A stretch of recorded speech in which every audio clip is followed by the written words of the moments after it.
What I'm going to do now is run you through about a 15 or 20-minute presentation that is how we think about the economy here at the Patriotic Millionaires. Each one of the subsequent segments will drill into an element of this story that we think is particularly important for you all to understand. So let's kick it off. Let me do a share screen. Here we go. All right. So you are participating today in the Great Economy Project online. Why did we start the Great Economy Project? Because every great country starts with a great economy. And frankly, we don't think we have one. We haven't had one in a really long time, and we are unlikely to have one unless we all work really hard to make things different.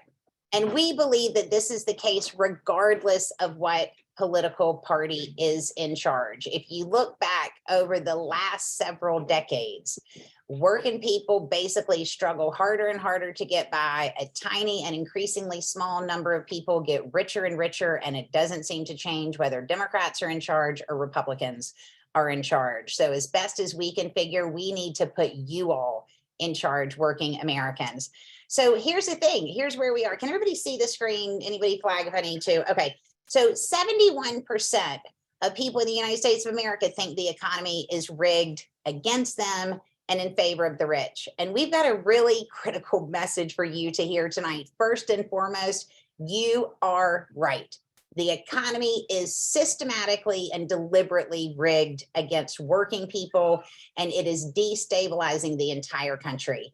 And to be clear, we do not believe that this economy should be judged on the fact that Jeff Bezos can now afford to purchase himself a rocket to go up into space with. The way that you should judge an economy is by determining to what extent it meets the needs of the people who live within it. And by any logical person looking at it from that measure, we are not succeeding. So who are the Patriotic Millionaires, and what in the world is this group of people? So you met two of them. But let me tell you a little bit about the backstory. So it was 2010, and it was during the lame duck session of Congress. And it became really clear to us that, to anybody paying attention, my golden doodle is here next to me. Max, go away. It became clear to anybody who was paying attention that President Obama was going to extend a bunch of tax cuts for people with incomes over $1 million. And frankly, that just pissed me off. I could not believe that this incoming Democratic president, who was sharing this message of unity and hope and all of this with the nation, was going to come in and cut taxes on the very richest people. So I got 56 millionaires to sign a very short letter that basically said, for the good of the country, raise my taxes. And I made the very deliberate decision to call them the Patriotic Millionaires, with the underlying value being that there are some patriotic millionaires and there's a whole lot of unpatriotic millionaires. If you care more about your money than you do about your country, you can rest assured you are not one of the patriotic millionaires. So these people said, for the good of the country, raise my taxes. And from this group of people, this specific message absolutely blew up in the media. And we've been working together ever since to fix what we think is a really rotten system, both for working people and frankly for decent millionaires who want to live in a country with a big middle class, lots of rich people, and not that many poor people. We're building a country that people don't want to live in, including most of our members. So here are some patriotic millionaires you have probably heard of. Abigail Disney is one of our members. She is the Disney heiress. Her grandfather, Roy, started Disney company with Walt. Abby is a wonderful member. She has a new film out in the last month, I guess the last year or so, called The American Dream and Other Fairy Tales, which actually specifically looks at the Disney company and how they are treating the folks who have made that one of the most successful brands on the planet. She was getting calls from people who were living out of their cars who had worked at Disney for 30 years. She tried to speak to Bob Iger about it. He blew her off completely. So she said, forget you, I'll make a movie about it. That's our Abby, and she's a wonderful advocate today. The second picture you see here is Chuck Collins. He's a member of the board of the Patriotic Millionaires. Chuck is a member of the Oscar Mayer family. When he was in his 20s, he gave up his entire fortune and has spent the last several decades becoming an expert on income inequality. You'll hear from Chuck as one of our experts later in our series. George Zimmer, you probably know the phrase, you're going to like the way you look, I guarantee it. That's our George Zimmer. He is the founder of the Men's Warehouse. So we have a few hundred members around the country, but those are some of our most prominent names. So what do we even do? We do two things. The first one is we talk endlessly to people in the media about the enormous problem with the grotesque and destabilizing level of economic and political inequality in this country. We are at 100-year highs of inequality, and we have created an economy that guarantees we will become even more unequal, even more quickly over time. We're already at 100-year highs. You can see the breakdown of our society all around us. And so our members want to spread the message that we can create a more equal, more stable, and more prosperous nation all at the same time if we make some tweaks to how we've structured this mechanism at the heart of our shared experience, our economy. So we talk to the media constantly. The other thing we do is we argue with politicians constantly, because in case you have not noticed, politicians do not seem to be particularly inclined to do the things that the vast, overwhelming, bipartisan majority of Americans want them to do, particularly around issues related to the economy. Most people want higher wages for working people in this country. Most people think the rich and the billionaire class are getting away with absolute murder in the tax system, which leaves the burden on most of the working people. And so these are things everybody seems to agree with, except for those 100 senators and the 400 whatever odd House members. So we think that some changes need to be made. So we spend a lot of time trying to talk to these politicians to get them to do the thing that will be best for the country. What do we talk to them about? We talk to them about three things: the three legs of a three-legged stool that is any country's political economy: wages, taxes, and the distribution of political power. Those three things operating together determine the vast majority of how the world looks that you and all the people on this call and all of us live in. What's the wage system? What is the tax system? What is the distribution of political power? And we all know how much influence money has in our political system. That level of influence with the money class makes everybody poorer on the wage front, and it eliminates the tax obligation of the richest people. And that is a factor of a corrupt campaign finance system. What do we want to do? It's so straightforward. Here's what we want. We want good jobs that by law pay something that a human being could potentially live on. The minimum wage at the federal level and among most states is at $7.25 an hour. That translates into $15,000 a year for full-time work. No one can live in America with period on $15,000 a year. So what ends up happening is, instead of spending a natural 40 hours working, they're spending 60, 70, 80 hours working. What does that do to the family unit? What does that do to your ability to help your kids with their homework, get them to school on time, live and breathe in your community? It really takes away from that. So we want to build a system where if you go to work full time, you can afford your life. The second is a tax code that requires the ultra billionaire class and the millionaire class to pay what they owe this country, period. They have benefited enormously from the structure that we set up. It's about damn time they reinvested in it and quit bitching about it so much. And number three, redistribute political power in such a way that the first two don't get out of whack again in the coming future. So that's what we do. Why are we doing this? Well, it's quite simple. We broke the social contract. Both parties worked together over decades, and they successfully broke the social contract. So we're looking at the country right now that is more divided, more unequal. And basically, as far as I can tell, everybody in America is in a fight with everybody else all the time about basically everything. And we think that at the bottom of that anxiety and stress is an economy that makes literally no sense to any rational human being. This is a great and annoying statistic. Children born in the 1940s had a 90% chance of doing better than their parents by the age 30. By the 80s, that dropped to 50. Today, it's less. This is the chart that should completely keep you up at night. And this is the chart that we are trying to fix. Look at this gap. So if you start going back several decades, you see that basically productivity and hourly compensation for workers in America tracked pretty well. Okay. Now, here about the mid 70s, you see that started to break. Hourly compensation basically stayed flat when adjusted for inflation, and productivity went through the roof.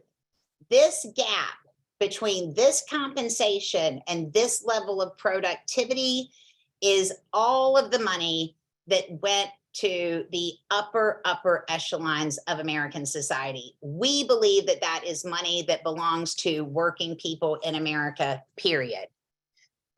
How did that happen? Well, let's look at the CEO class versus the people in this country who actually do the work. In 1965, the average CEO made about 20 times more than the average worker. In 2021, the average CEO made about 670 times more than the average worker. My question to you is, do you really believe that the CEOs of America got, 670 times smarter than they were in 1965? I sure as heck don't. They built a system that disproportionately delivers the rewards of our economy and their businesses to them because of a misdistribution of power. Some wonderful examples. We talked about Disney earlier. Here's Bob Iger. He makes about 1,500 times more the average Disney worker, who, by the way, I told you is living in their car, eating out of food kitchens arranged by other Disney workers, because Bob Iger is directing all of the profits of Disney to himself and his fellow executives in the C-suite. Similarly, with Walmart, this is certainly a company that is, all over the country. Everybody runs into Walmart. Well, the Walmart CEO makes about 1,200 times the lowest paid employee at the store. And when you apply for a job at Walmart, instead of handing you a form to fill out to join the company's health insurance, they hand you a Medicaid application. So there's that. All of those profits, by the way, are after the cost of employees. So by us taking on the added cost of the Medicaid cost for their employees, that increases the company's profits, which increases the compensation of the executives. That's quite a game if you can get it. So is all of this necessary? Do we need to do this? Let's take the McDonald's example. So McDonald's, a Purdue study showed that McDonald's could raise the wages of every single McDonald's worker in the United States of America to $15 an hour by raising the cost of a Big Mac 17 cents. The next time you go to the McDonald's and you order a Big Mac, which is admittedly a very delicious sandwich, you ask yourself, would I be willing to pay a quarter more for this sandwich if I knew that every single person standing behind that counter was making a living wage, bringing home $30,000 a year? I certainly would. Again, the federal wage is at $7.25. You can see here, Mississippi is the poorest country. Is the poorest state in the United States. And LaFleur County is one of the poorest counties in Mississippi. MIT has created this tool. It's called the Living Wage Calculator. So just Google MIT Living Wage Calculator. You can go into any state, any county, any town, and it will tell you exactly how much it costs to live there. So people always say to me, oh, well, it's so much more to live in New York City than it is, it is so much more to live in New York than it is to live in Mississippi. Well, that's true, but it's not that much more expensive to live in upstate New York than it is to live in rural Mississippi. So let's just look, if we only track the federal wage to the poorest cost of living in the country, what would that be? Here's LaFleur County, Mississippi.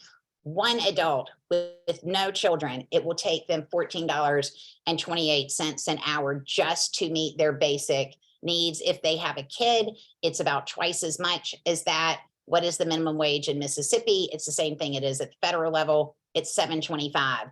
For those of you who are my age, I'm 53. You may remember an SNL skit with Chevy Chase. He was playing Gerald Ford in a presidential debate, and he goes through this whole thing. I was told there would be no math on this exam. Here's the thing, folks. There is math on this exam, and 1428 is not 725. That gap has to be closed if we want a stable society. Maybe you're like, well, maybe they really don't need that much. What are these things spent on? Well, MIT breaks it down for you.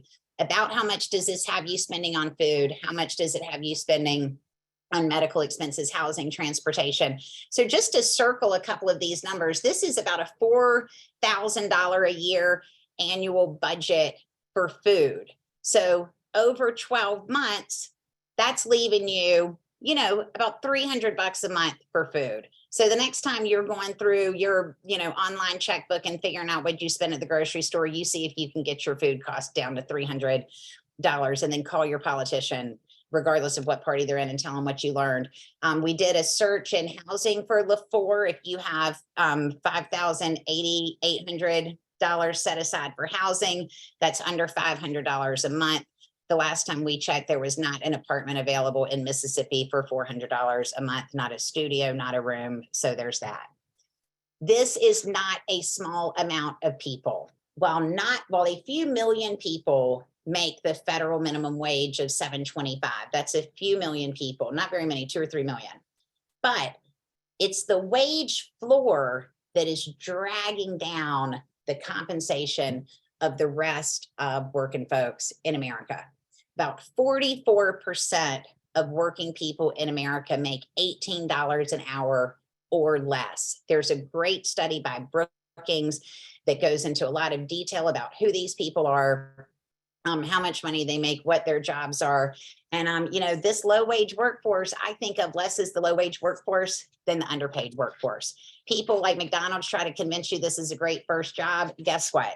People working in America are not teenagers. Most people who are in the low wage, underpaid workforce, average age 35, most of them, a lot of them have children, most of them work full time. These are people who, these jobs are the anchor. 44% of our population can't make the world work. Well, minimum wage peaked in 1968, and it has lost almost 30% of its value since it was last raised in 2009.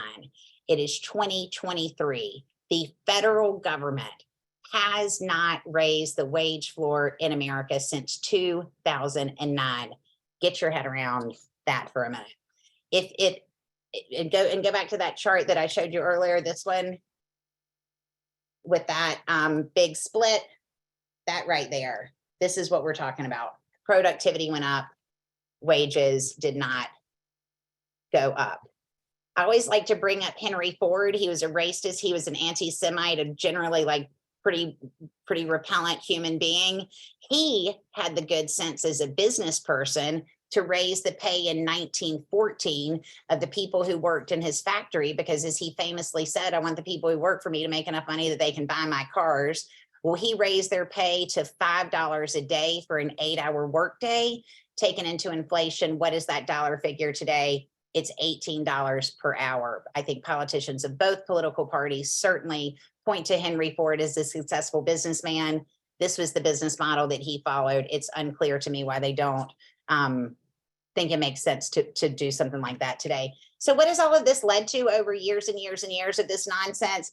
All of that money has gone to the top. So we now have an extreme concentration of wealth and power at the top. That level of concentration of wealth and power, when you combine it with the economic disparity that 44% of our workforce is dealing with, that is a recipe for a breakdown in society. The tax code is a huge driver of this inequality. Our politicians sit down there and they write the tax code and they decide what the investment strategy is going to be for this country. And in that tax code, they have created the seeds of our destruction. Look at this. This is from about 1950. Who has been in charge in Washington over the last 70 years has changed countless times. That tax rate for the richest people in the country goes in one direction. So the next time somebody wants to point a finger at this party or that party, you point them towards this chart. This is a bipartisan collusion to eliminate the tax obligation of the richest people in the country. Here's an example. During the Reagan years, the threshold for the estate tax was in today's dollars around $600,000, and it had a top rate of 70%. Today, the estate tax threshold is $12 million. So a rich heir can be sitting on their tuchus, their home, waiting for someone to die, and they can inherit $12 million tax-free, while working people in America go out and start paying federal income taxes as soon as they've cleared about $14,000. These are companies you've heard of: FedEx, Penske, ADM, Salesforce, Nike. What do all of these companies have in common?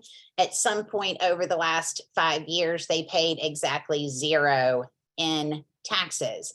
To add insult to injury, the people who lead these companies are the primary cheerleaders for the tax cuts and the corporate structuring that has shifted the burden of investing in roads, bridges, and all of the things that FedEx, for example, takes advantage of. You're paying more for the roads that FedEx is profiting on with their delivery business than FedEx has paid. Here's a CEO I can't stand, Russell Stevenson, in the lead up to the 2017 rewrite of the tax code that took place during the Trump years. He went around the country saying that the correlation between tax cuts and job creation was very, very tight, very, very tight. He was one of the chief cheerleaders for it. They even funded a big job creators bus tour to tell everybody if they just would implement these corporate tax cuts, boy, the jobs that we would have created. Well, Randall Stevenson and his fellow corporate cheerleaders are absolutely full of crap. In 2018, after the tax bill passed, AT&T laid off 40,000 workers. Randall Stevenson eventually that year took home a multi-million-dollar compensation package. This lie, if I could take one lie out of the American consciousness, it would be the job creators lie. I just want to let you know, corporate tax cuts do not create jobs. CEOs who say that corporate tax cuts create jobs do not, in fact, create jobs. Stock market investors like our chair, Morris Pearl, they do not create jobs. The money that they do buying stocks doesn't even go to the companies themselves. They go to other investors. Private equity investors certainly do not create jobs. They more often than not destroy jobs. And the people who manage money for the private equity investors, who have none of their own capital at risk, but still pay a preferential tax rate compared to other working people. This one class of investment manager has a job that is a regular job like every other working person. They pay lower taxes than working people. And guess what? They do not create jobs. One thing creates jobs: consumer demand. So it does seem relatively logical that in a 70% consumer demand-based economy, you would want customers with money to spend. How do you get customers with money to spend? You pay your employees something they can live on. What should a business owner be more concerned about? How much beer money everybody in his bar has in their pocket on a Friday night, or how much he is paying the one bartender? Obviously, how much beer money people have in their pocket on a Friday night is going to be a bigger driver of the success of that company than how much he pays a single bartender.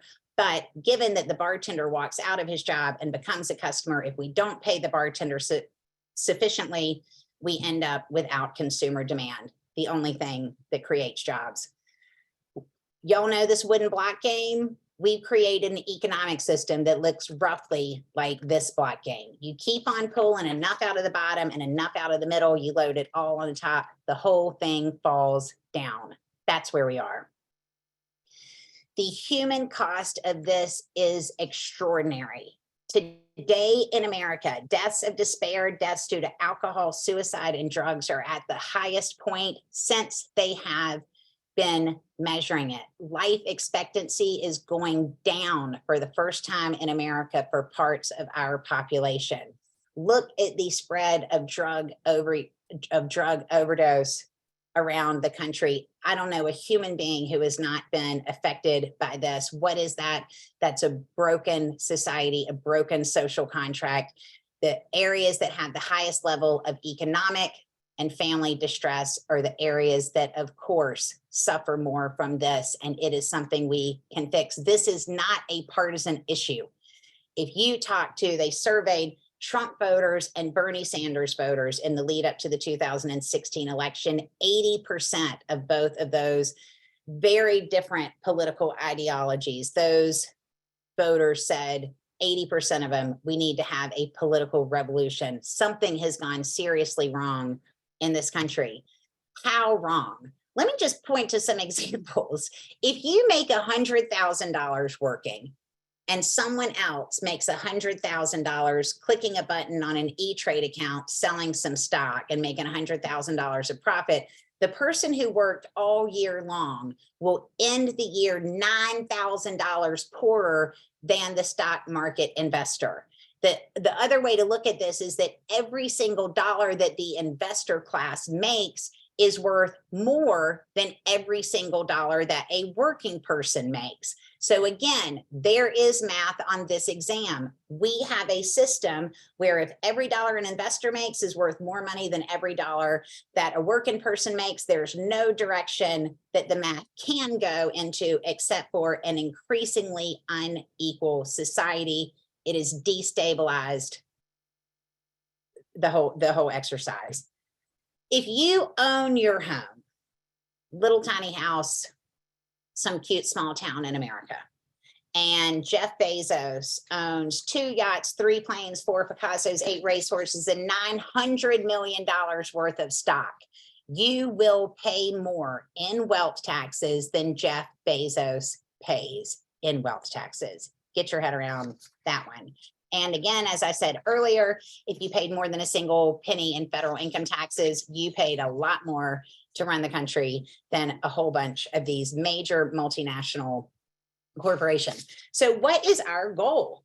Our goal is to inspire working people, a cross-partisan, multiracial alliance of working people to focus on wages, taxes, wages, taxes, wages, taxes, get this economy right. Work together to get this economy right. You have a ton of political power that you are not currently using sufficiently. Working people in America should have the economy they want, regardless of what political party is in charge, but they have to demand it. So the purpose of the Great Economy Project is to give folks a little bit of just the factual information that they need to see how the rigging happened, and then to infuse folks with some of the skills they need to talk to their neighbors, talk to their lawmakers, and exercise their political power. And we think if we do that, we can fix this whole thing. It's really not that complicated. Pay people something they can live on, demand more from the billionaire class in terms of taxes, unrig the preferential treatment that they get in the tax code. And we're going to come pretty close to stabilizing our country and getting people back on track so they're not constantly annoyed with everybody all the time. What are we asking from you all? We want you to come be with us for 1 hour online when you're off work for the next Wednesdays, 5:30 to 6:30. That's all it'll be. Next week, we're going to do CEO Pay with a great woman named Sarah Anderson. Chuck Collins, the Oscar Mayer heir, who is our board member, is going to talk about how much we actually pay when billionaires pretend to give their money away. The next session will be me and Morris, based on this book that we wrote, Tax the Rich, How Lies, Loopholes, and Lobbyists Make the Rich Even Richer. It's a fascinating 20-minute presentation that just takes you soup to nuts through the tax code, and it will make your head explode, but then you will know your marching orders for how to fix this. July 5th, we will talk to Caitlin Henderson, who's a researcher at Oxfam. She has done the best and worst states in America to work in. She'll talk about what makes a good job. And then on July 5th, which I think interesting, day after Independence Day, we're going to ask y'all at the end of that session, what do you want to do with it? And brainstorm some ways that you can activate yourselves, grab that political power, and get the changes that we need in this country. All we need from you is your participation and your honesty. I want to emphasize one thing. Here's what we're not going to talk about. We're not going to talk about funding or not funding the police. We're not going to talk about critical race theory. We're not going to talk about abortion. We're not going to talk about transgender athletes. Those may be important issues. They're certainly important issues to a lot of people, but the driver of all of the conversations in the American political system, it's not really about that. As many words as you hear from politicians about these different issues, that's not the issue. This is about money. This is about money, money, money, money, money, money, money. If a politician is talking to you about a transgender athlete, they are stealing your money. If a politician is talking to you about defunding the police or the FBI or critical race theory, they are stealing your money. If a politician is talking to you about anything other than money, they are stealing your money. This is about money. Let's get the money part right. Thanks.